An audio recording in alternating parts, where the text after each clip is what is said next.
if you let them. Not all of them. Which Indian you There's talking a lot about? of good people out there, but Which Indian you talking about? from India. The Modi India? Yeah, like people from the country India.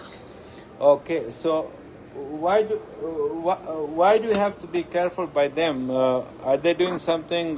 Because they mostly mention Arizona turquoise and stuff. Then they're mentioning it. They name it. Right. Well, the Indians, what they do is they fake. Once again, kind of like the Chinese, is they're faking a lot of stones. Or what they'll do is they'll take a really, really low grade turquoise, and they'll turn it into that reconstituted block that we talked about earlier. And then they take it and they kind of smash the block up with a hammer, and they tumble it and make it look like a nugget again.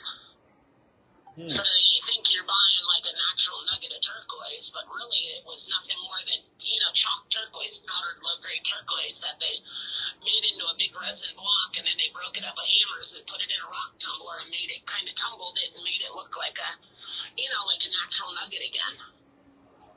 Is it because they bring it from Tibet, or they bring it from Nepal or Iran, or maybe they're doing something to the American turquoise?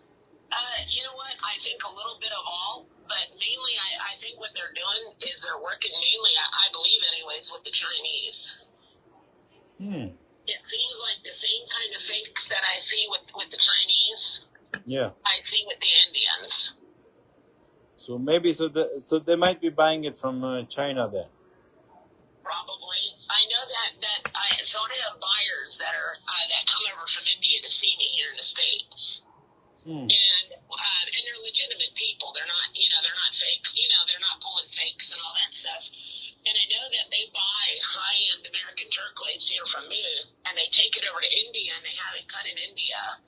And then from India, they ship the finished stones. They ship them over to Hong Kong and Southeast Asia, and they're selling a lot of the stuff in Southeast Asia and Hong Kong. So, because, around the world, like right now, for instance, the Japanese. So the Japanese have an affliction like you can't even begin to imagine for anything Western themed. American Western, they love Western style jewelry, cowboy boots, cowboy hats. They love our culture. And, in our culture, we have, a big appreciation for turquoise. So the Japanese, right now, they are paying huge money. I mean, big time money, for any kind of American turquoises. There's a lot of buyers that will actually come over, like really high-end Japanese jewelers. Right. And they'll come over from Japan, and they'll come over here around this time of the year. Okay. To purchase, rough turquoise, rough American turquoise. And they take it back to Japan. They make, they make their jewelry and things like that out of it. And frankly, they do beautiful work. They're very nice people to deal with. Right. So, but unfortunately, the Chinese, they're the masters of fakery. Okay. So, if you deal with Chinese, just, make sure you know what you're doing and you know what you're buying, and that you're sure of the stuff that you're buying from them is real, because I just heard a story yesterday where there's a store in town here called Gem World. Oh, yeah, I know the Gem World. I know them. Yep, so Gem World sells mostly, and I'm serious, probably 90% of the stones in their store is all fake. Yes. And then he's only there 6 months. He don't stay there for the whole year. Exactly. So one of their employees was telling me that the owner of the store called all the employees into the back for an employee meeting and was trying to tell them that they sell a lot of howite that is dyed blue to make it look like turquoise. Yes. And the owner of Gem World was telling his employees that if someone asks if the dyed howite is real turquoise, that to tell them that it's absolutely real turquoise. Basically, to lie to people. Oh my God, man! I feel so bad, embarrassed. I can't lie. I don't know in my store. I can't lie to people about anything. I'm so fair, straightforward. I tell them if it's something, even though I teach them. There's many people in the neighborhood, they don't know anything about it. So they wear those howlite and they come and try. You will not believe me. The good thing, there's a couple from Grand Canyon, native. They came here, and then when I checked it, what like the way you say, put the UV light and also check it through the there's a camera test online thing. It automatically says howlite. So they're selling it inside the Grand Canyon. Even a native couple, they're buying it from China. Absolutely. Yep. Absolutely. I'll tell you something. The American culture, we have a lot of problems with our culture from people from Southern California and things, but Americans down here in the West, honor and respect and integrity, they mean a lot to us. So when we see people that are dealing that are selling stuff and lying and cheating to people, that's very much frowned upon. But the Chinese, I hate to say it, they're not all bad people, but they got no shame. They will sell you their mother if they think that they can make a buck off her. I mean, it's just sad, but Yeah. So money is their god, basically. Money is their god. Yes, it is. Yeah, they don't talk about politics. They don't talk about religion, but everything is about money, how they can make. But it's good to do a fair business if something is natural and real. But selling the fake product, and then on top of it, the community, like you said, that Jim was saying that the howlite's real turquoise. No, it's not. We are not stupid, because if we are working in the industry and we own a shop, we need to know what's the difference between a fake and a real jewelry. And the real stuff. I 100%, I agree with you. We're able to get away with pushing all that fake crap. But today, they've ripped so many people off that largely, if you're buying from the Chinese, you can expect that what you're buying is fake. I was looking at Gemworld. I go up there to buy, they sell cases and glass cases, for putting cabochons in and stuff like that. Yeah, decoration. And I use them to put my finished cabs in, to keep the cabs protected. And when I was up there a couple weeks ago, I just kind of browsed through their store, and I'm seeing they were selling dyed quartz. So just regular quartz that they dyed it green, and they were selling it as jade. They were selling pink plastic, and trying to push it as rhodochrosite. They were selling aquamarine that was nothing more than just blue glass, literal man-made dichroic glass.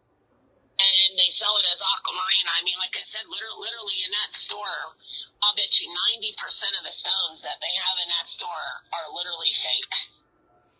Wow. So, but you'd be surprised when you go up to Gemworld, you'd be surprised how many people, and it's mostly people that are new into the business that don't know. They go in there and they see, oh my God, I can buy a string of aquamarine beads for $5. And they think that it's real. Yeah, I'm from that region and I cannot put my hands on it so far. Well, if you go into Gemworld, I can tell you for a fact that they got fake aquamarine in there that's nothing more than glass. Yes. Yeah. And a lot of other stones. I mean, they're getting so downright and dirty. They're literally selling just resin and trying to claim that it's real stone. They'll take resin and they cut it into a bead, and they make it look like ruby. And if you put a UV light on it, they'll take glass that has certain chemicals in it and such that when you put a UV light on it, it'll turn red. So you think it's a real ruby, but it's nothing more than a special type of fancy man-made glass. Right. Wow. Even the amethysts also is glass. Yep. They're doing the same thing with amethyst. Yep. The malachite is not real. The Namibian malachite, and that one, when you break it into half, you see inside is just nothing, sand. Yep.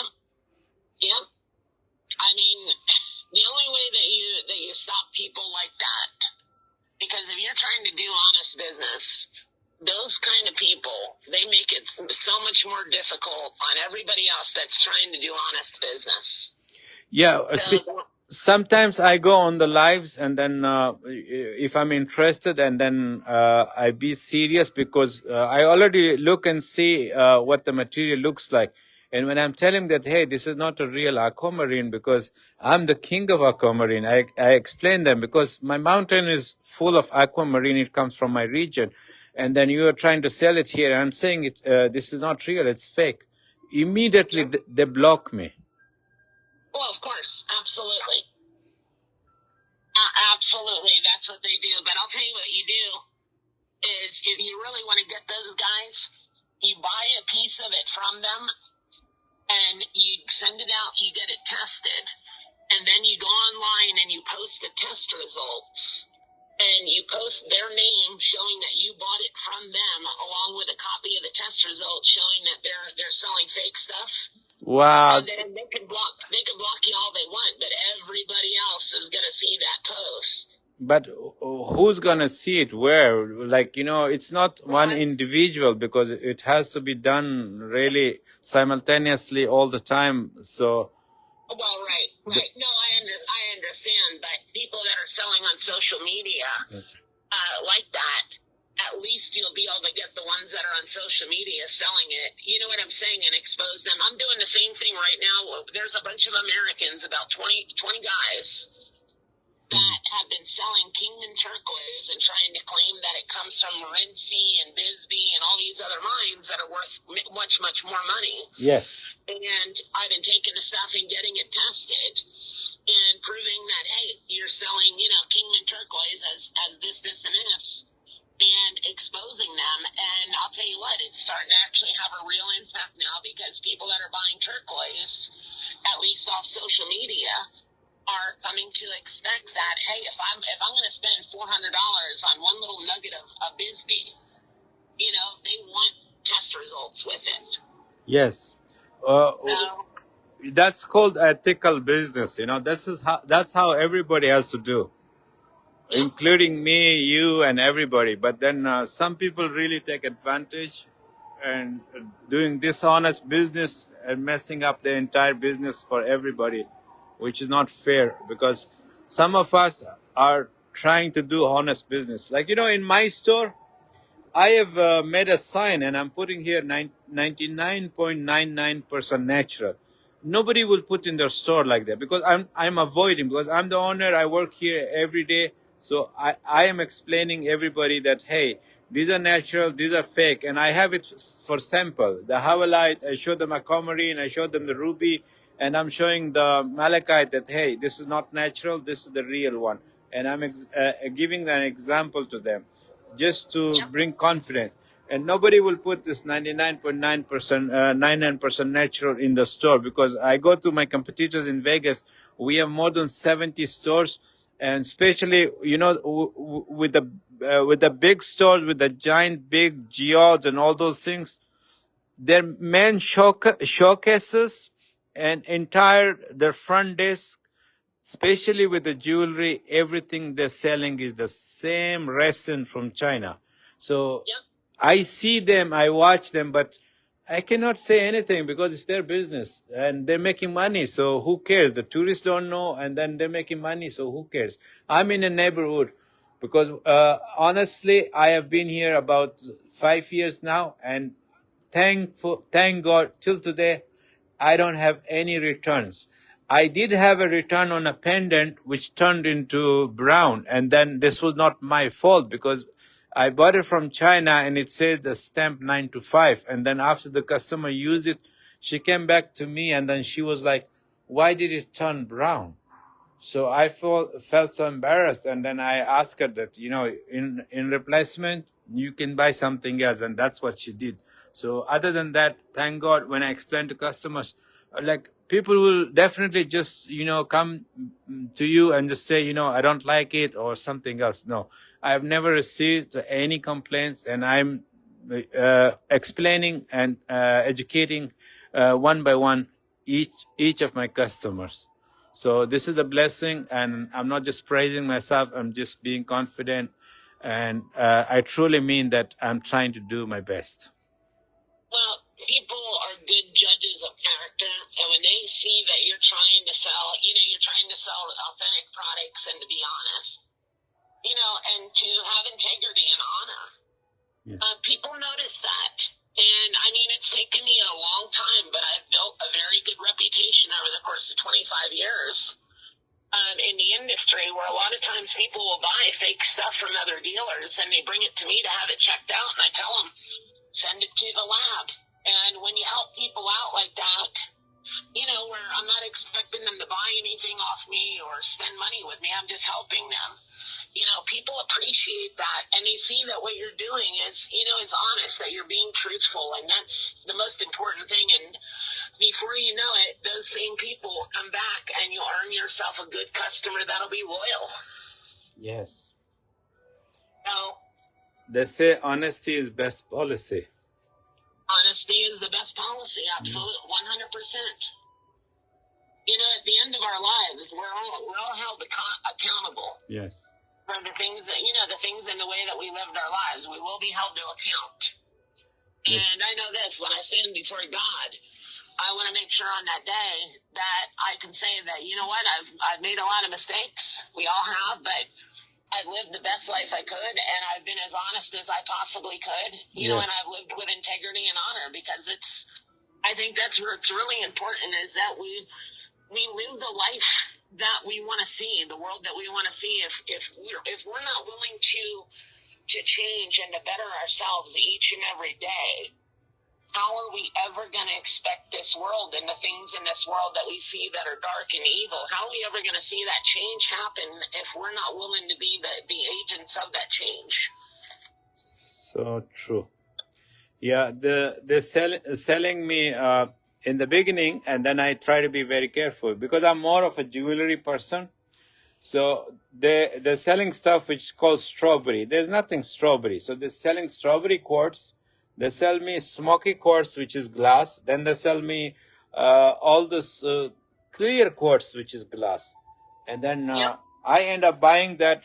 I cannot tell until they send it to me, until I see it. Because sometimes in the camera and the video looks perfectly nice, but you really have to use your intuition, and you have to do your diligence to see that after touching or all your checks or your experience with it, you can tell that this material is not real. Well, yeah, usually when you put your hands on it, you can tell. Like, I had a guy from India. They were talking about India. Right. You know what charoite is? Charoite, the Russian? Yeah, Russian charoite. Yeah. So he had sent me, he had blocks of it, he claimed, that he wanted to sell. Cool. And he had a whole bunch of it. Right. And he sent me a bunch of pictures, and I looked at it, and the stuff looked 100% real. And I get the stuff in the mail. He shipped it to me. I get the stuff in the mail, and as soon as I opened up the box, right, and I touched that stone, what it was a ceramic composite material, like they make, similar to what they make countertops out of for your kitchen. Oh my God, are you serious? Totally, completely man-made fake. And I called them up, and I'm like, well, I was pissed off. I said, I want to return this immediately. I want my money back. You're trying to rip me off. Yeah. And he didn't want to give me my money back. He's like, oh, well, you need to send it to a lab, because I know that's real. And if you send it to a lab, they'll tell you it's real. And I said, look, either you give me my money back, or I'm going to file a charge back with my credit card company for fraud. Right. And then finally he ended up giving my money back. But for every 10 people that they scam like that, they probably get 5 people that don't even say anything. Yes. Because and that's what they count on. Mm-hmm. Because some are new, some are not educated, some have some other reasons, and then they take everything for granted and then taking advantage. For me, I'm from Pakistan, I stopped buying from Pakistan. The reason is because they will show you something, and in the shipment, they will put something else. So I got food. That's a different story. I got food like that That's a different story. The other story is whenever you want to make a shipment from Pakistan, the best product which is in your shipment, the custom picks it up, the officer, and takes it for his wife or girlfriend. So you end up waiting, the shipment arrives without the real stuff here. So something is stolen and missing. So why would you do a business from places like that?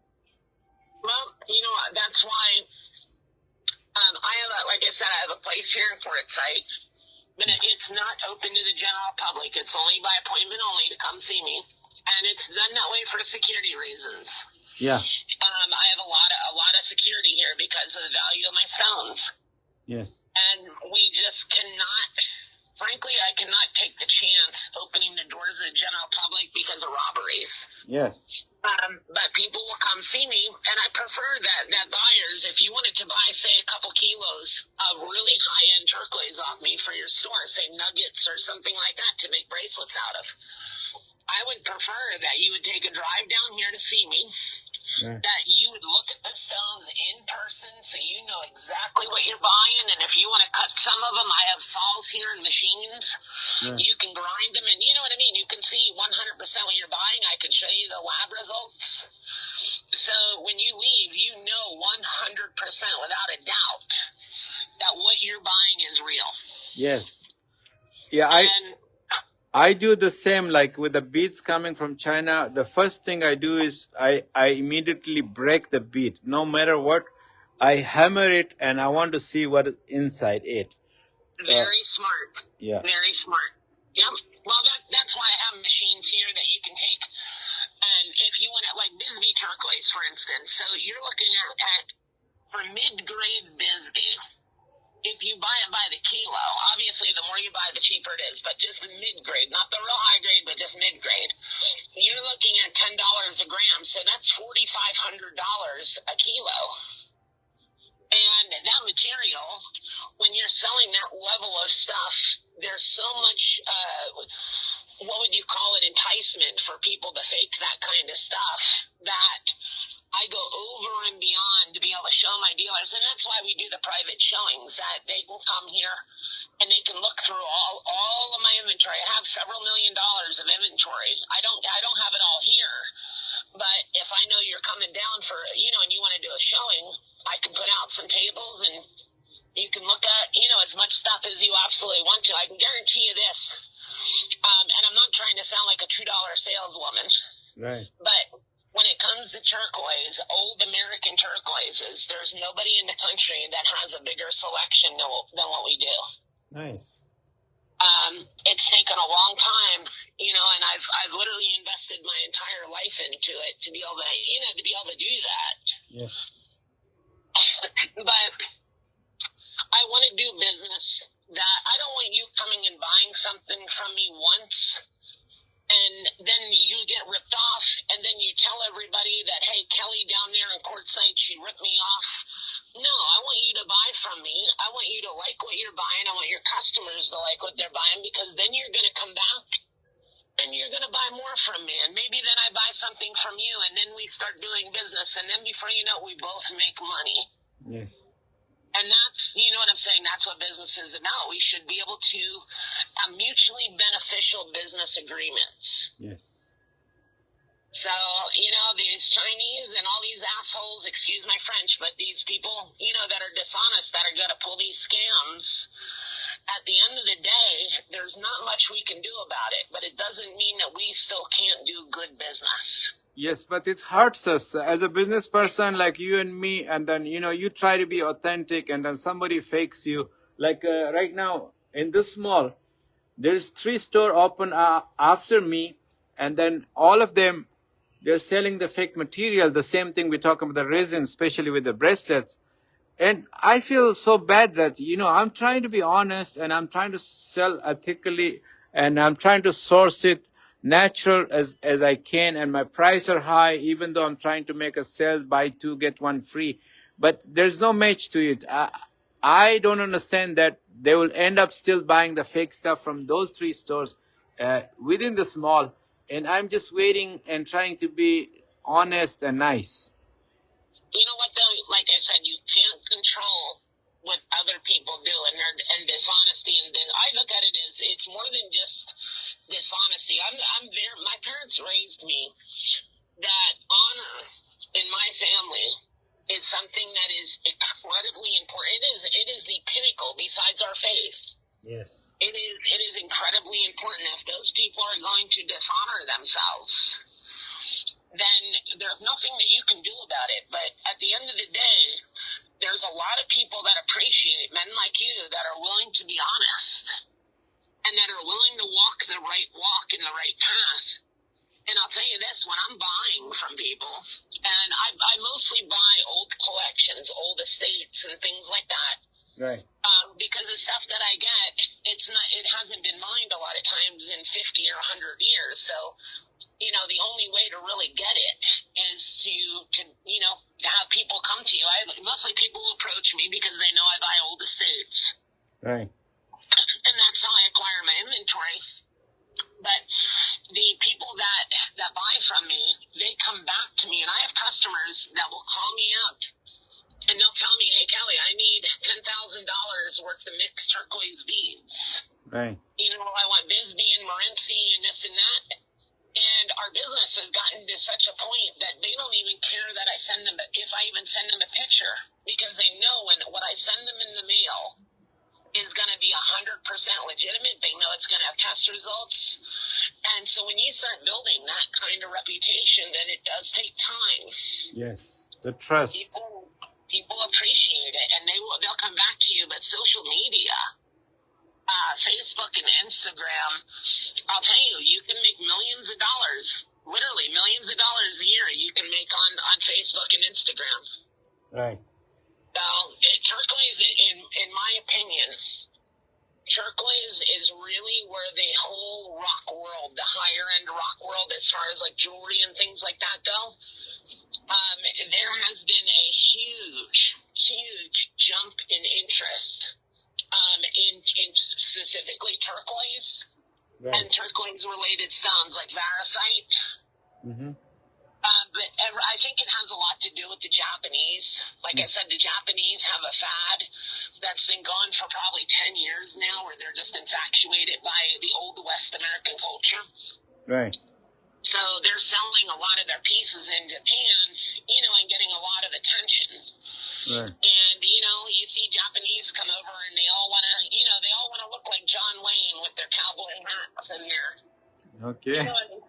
Yeah, coming to the desert, okay? Yeah, coming to the desert, and they see us walking around with our Western boots and our Western hats, and and they want to emulate that. So right. They start buying the turquoise and things like that. It's really hyped up. Like years ago, I actually started out. I used to sell a lot of aquamarine, believe it or not, like a lot of aquamarine. Right. I would sell older material that was mined in the 20s.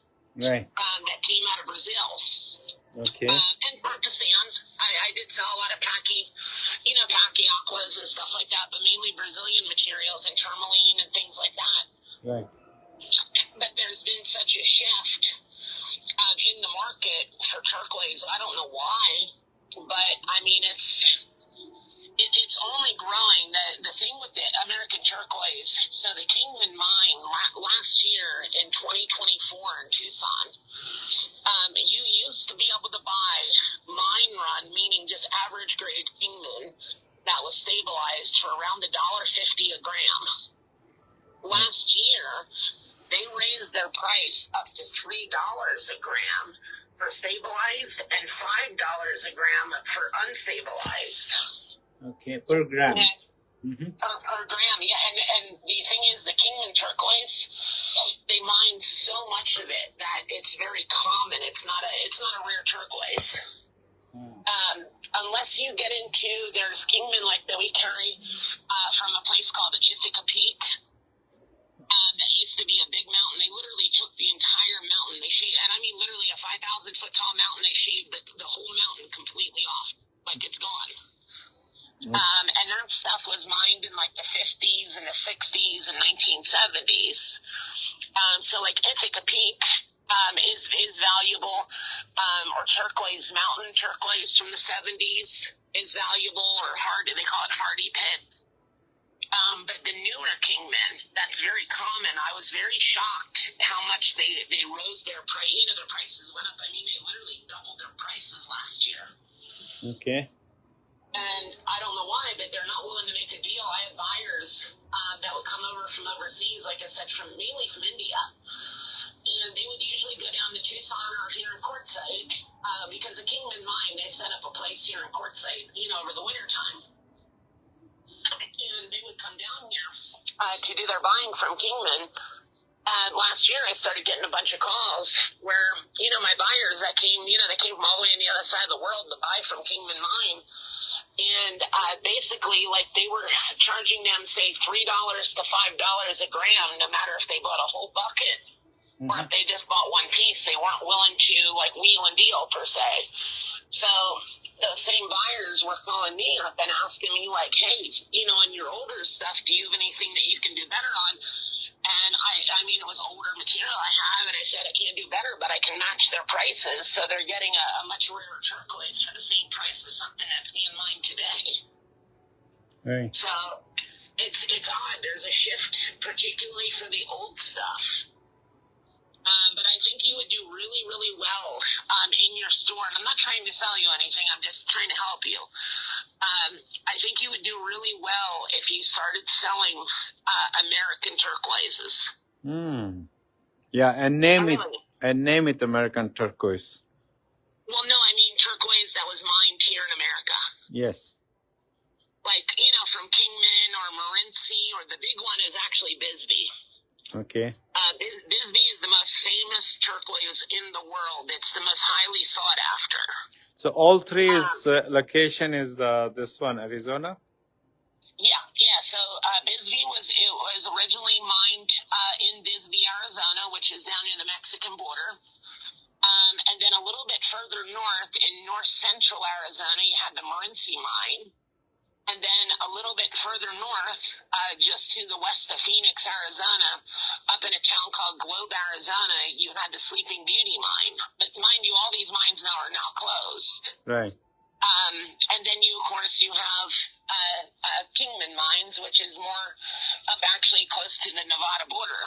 And the American turquoise that's mined in Arizona, it's the most highly sought after. Now, there is a lot of turquoise that's mined in Nevada, like Royston turquoise and things like that, which is very, very popular. But for whatever reason, it seems like the kings in turquoise are the Arizona mines. And unfortunately, they're not operating anymore. So every year, there's less and less and less of it on the market, like the stuff that we have.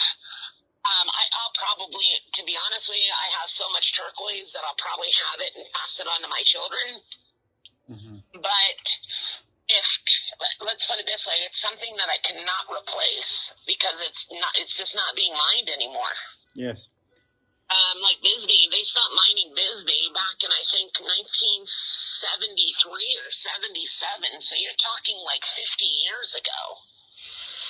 So, to even find a single Bisbee cab, like I can tell you this, up in Vegas, if you put out and you put together, like say you bought some Bisbee nuggets and made bracelets out of them, you're going to have to ask, probably, $800-900 to over $1,000 for a bracelet. Right. But I can tell you this, in Las Vegas, people aren't afraid of spending money, on good quality stuff. And if people see that you have Bisbee turquoise, they will buy from you over your competitors any day of the week because you're selling something that your competitors can't even get their hands on. Right. So that may be an avenue for you. Like I could tell you were frustrated that your competitors are selling junk. And you're trying to do good, honest business. Well, if you have better products than them, stuff that's better that they don't have, that's what's really going to draw the serious buyers in. Yeah, especially like who will put a print sign and trying to tell people that 99.99% natural crystal. Nobody puts the sign. That's like when you are 100% confident you can do it. What tomorrow somebody comes and sues you that it's not natural. But the 1% is what I don't even know sometimes. Like with the silver, I didn't know when she returned it to me, it was a brown color, which I felt bad about it, that it has a stamp, it says 9 to 5. And then all those Chinese from China, when it says 9 to 5, is honestly, it's not 9 to 5. Yes, I like that silvers from India, which they do. Their silver, the quality is also better. I prefer the Indian silver, what they're making, over the Pakistan silver, because Pakistan also has a silver, but they're using it less silver when they're making it, so it turns fast into black. Right. You know what they're doing actually is, so they're taking silver and they're adding nickel to it. They call it nickel silver, or some people call it, the Mexicans are doing the same thing. They call it Montezuma silver. Okay. And what it is it's like 75% nickel, 25% silver. So when you look at it, it still has that appearance. You know, silver, you can look at silver and tell, you know, it's a very identifiable metal. Right. So when you look at nickel silver, though, in fact, myself, I bought a bracelet off a guy at a gem show last year. He was set up outside here in Quartzsite, and it was a very windy day. I mean, extremely windy, and I didn't want to be out there. I mean, we had a big storm coming in, a big dust storm, and I'm looking at some of his bracelets. He had tons of bracelets. And he had this one bracelet inside the showcase. I was actually buying it for my mother to send home to my mom as a gift. And I'm looking at it, and it looked like it was real silver. I held it in my hand, and the turquoise looked real. But I didn't get a real good look at it because, you know, the storm coming in. And he only wanted $100 for it. So I said, you know, and he told me it was real and everything, and I should have checked it out. I should have done was came back when the weather was better, you know, and really looked it over instead of buying it. But I figured, hey, it's $100, whatever. I handed him $100. I get it back to my lab, and as soon as I put it under the microscope in my lab, I file a little bit of the edge off. And what it was nickel silver, but now the Chinese are doing this. So what they'll do is they'll take a thin coating, maybe about, say, 3 or 4 millimeters of gold or silver, and they'll wrap it around copper, or I see them now even wrapping it around resin. Believe it or not. So if you do like a scratch test, you know what a scratch test is, where you can, you know, rub it on the stone, test it with acid to test if it's, you know, real silver or real gold. Right. On a scratch test, it'll show up that it's legitimate because it's like a thick piece of silver or gold, you know, a few millimeters. But if you take it and say get a pair of shears and you cut it in half and you look inside, you'll see it's copper inside. They were doing that with silver and gold bars. A friend of mine, he had bought, sadly, he spent a few $1 million. He bought 100-ounce gold bars. They were 100 ounce a piece from some other dealer, and he got a great price on them. Right. He got them back to his lab, and he was going to melt them down. So to test them, what they generally do in the hard metal industry is they take them and they drill a hole through them. Right. And when he drilled a hole through these bars, it was around these 100-ounce gold bars. It was a layer of gold that was probably, I would say it was really thick. Like, I would say it was probably 5 millimeters thick. And it was like a sheet of thick gold wrapped around cobalt. Wow. So when you would hold, you know, it's real dense, heavy metal. So when you hold it in your hand, like he handed me one of the gold bars when I walked into his place. And I could tell something was wrong with him. You know, he was really upset. And I said, what's going on? And he throws me this freaking 100-ounce bar of gold, and he's like, have a look. And I'm looking at it, and it looked real, and I'm like, what's the problem?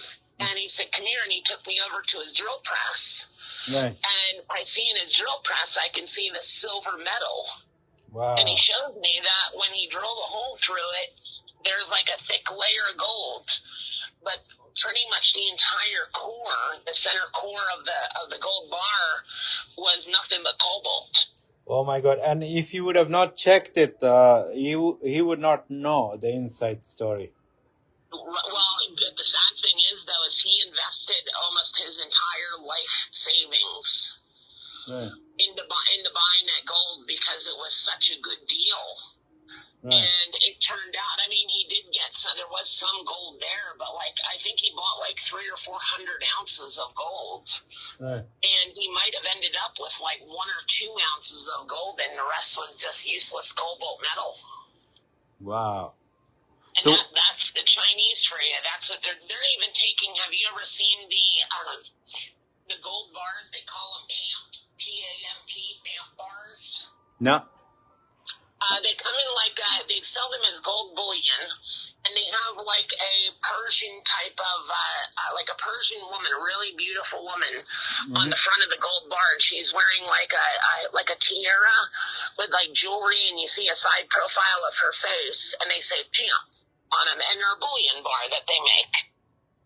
Normally when you buy a PAMP bar, they take the bullion bar and it's in like a plastic case, and then it has like a cardboard shell around it, you know, like a retail packaging.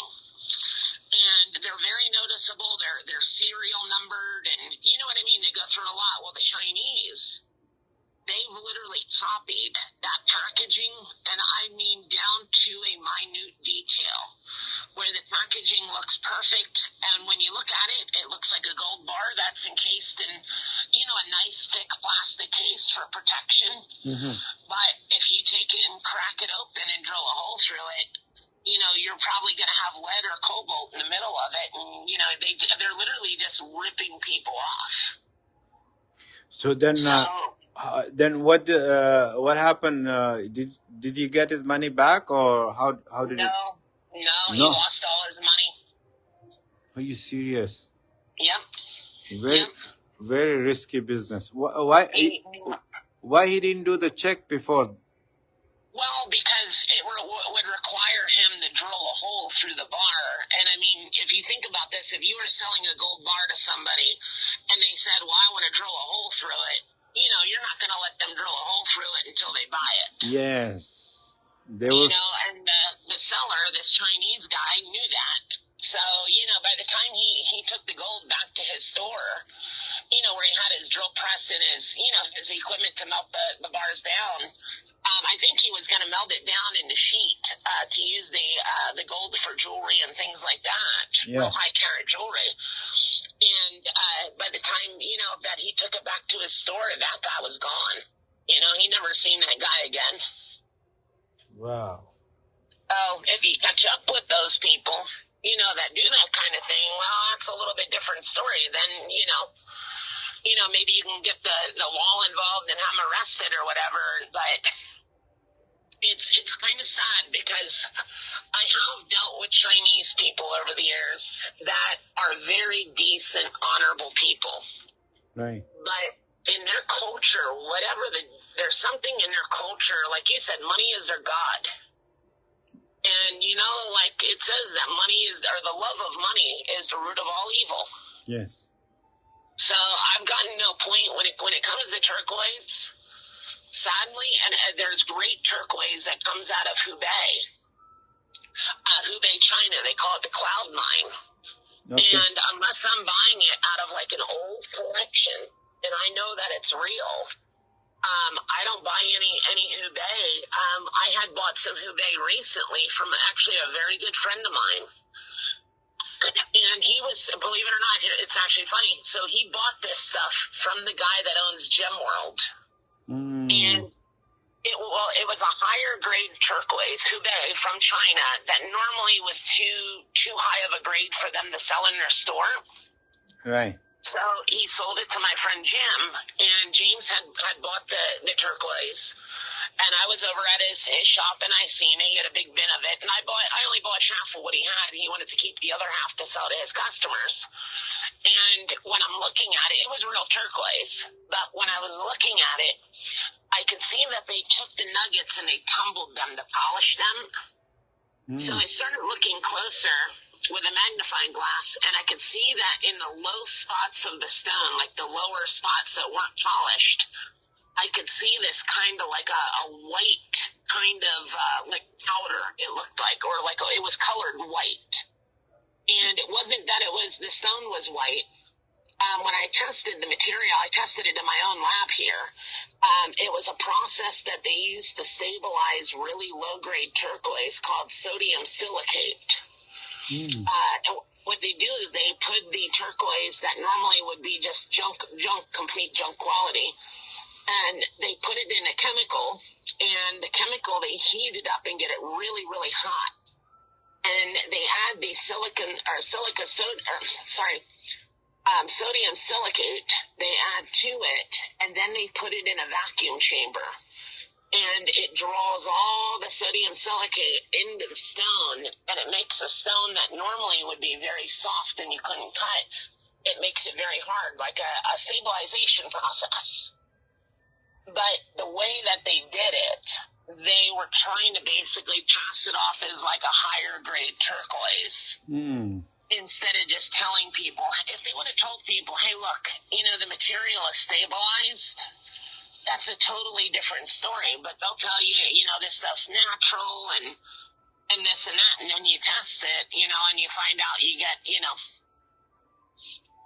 ripped off. So it's to the point with the Chinese where, like, I don't really do much business. I used to do a lot of business with the Chinese, and anymore, it's not worth the headache.